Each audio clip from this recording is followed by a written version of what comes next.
Corruption social welfare organisation राष्ट्रीय अध्यक्ष। आप सभी देशवासियों को आने वाले स्वतंत्रता दिवस की हार्दिक शुभकामनाएं। जिस तरीके से स्वतंत्रता दिवस जो नजदीक आ रहा है, अब की बार आपके कार्यालय पर क्या क्या तैयारी नहीं देखने को मिली? जी, हमारे कुछ नए कार्यकर्ता भी हमारी संस्था में जुड़े हैं और कुछ पुराने भी कार्यकर्ता हैं जो हर साल की तरह स्वतंत्रता दिवस अपने कार्यालय पर तिरंगा झंडा फहराते हैं और हम इसे आपके और तरीके से बड़े धूमधाम से मनाएंगे।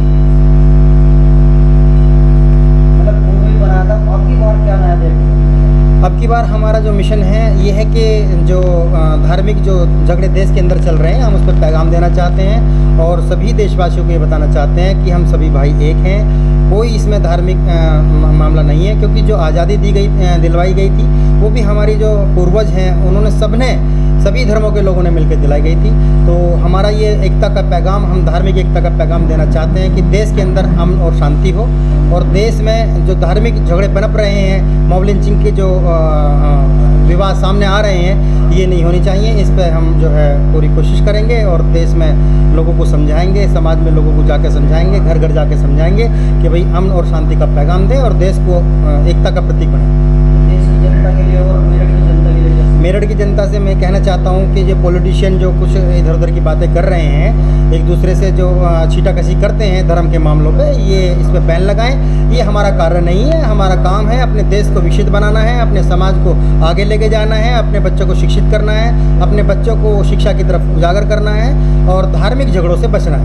धार्मिक झगड़ों की वजह से देश जो पीछे होता जी, धार्मिक झगड़ों से हम लोग आज भी विकासशील हैं और बाहर विदेश में जो जब देश हमारा आज़ाद हुआ था उससे भी कई साल बाद में काफ़ी कंट्री आज़ाद हुई हैं और वो विकसित हो गई हैं और हमारा देश आज भी विकासशील है। ये हमारे लिए बड़े विडंबना का विषय है।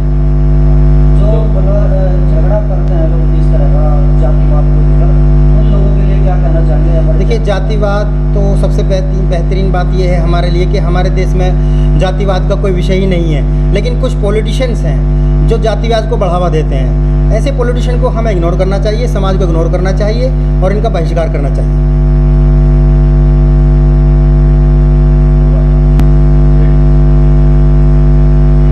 जी, सभी देशवासियों को हार्दिक शुभकामनाएं आने वाले स्वतंत्रता दिवस की।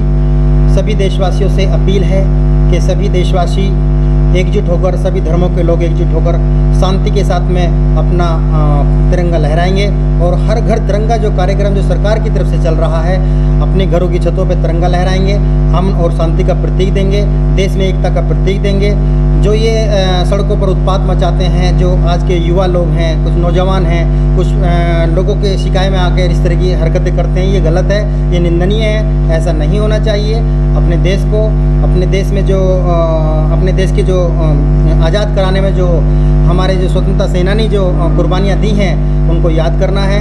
उनके उनकी याद में तिरंगा लहराया जाता है। अपने देश में जो हमारे पूर्वजों ने जो इसकी बलिदान दिए हैं, ये हमारे लिए बहुत बड़ी बात है कि भाई आज हम आज़ादी में जी रहे हैं और हम अपने स्वतंत्रता सेनानियों को, अपने देश उन क्रांतिकारियों को, देशवीरों को याद करने का दिन होता है 15 अगस्त, ये स्वतंत्रता दिवस। इस पे जो है हमें एक एकता का प्रतीक देना चाहिए, एकजुट होकर रहना चाहिए, इस आज़ादी का जश्न मनाना चाहिए जो आज़ादी हमें देश के प्रति मिली है। और सभी देशवासियों को पुनः एक बार स्वतंत्रता दिवस की हार्दिक शुभकामनाएं। सबका दिन शुभ हो, मंगलकारी हो और मेरी देश से फिर अपील है, फिर मैं कहता हूं कि हम सभी लोग, सभी धर्मों के लोग एकजुट होकर रहें, मिलकर रहें। जय हिंद।